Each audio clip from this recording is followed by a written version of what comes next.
எலுமிச்சம்பழம் ஜூஸ் போடுறோம் பாருங்கள். புதினா ஒரு கை நல்லா கழுவிக்கணும், ஆஞ்சி கழுவிக்கணும். இஞ்சி ஒரு துண்டு, இதையும் தோடெலாம் சீவிட்டு நல்லா வெட்டி அதில் போட்டுருணும்.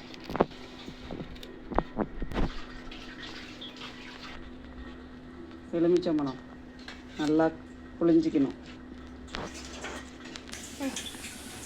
இவர் ஒரு சொம்பு தண்ணிக்கு புதினா, இஞ்சி, சர்க்கரை 2 டம்ளர், கொஞ்சம் உப்பு எல்லாம் போட்டு நல்லா அரைச்சிடணும்.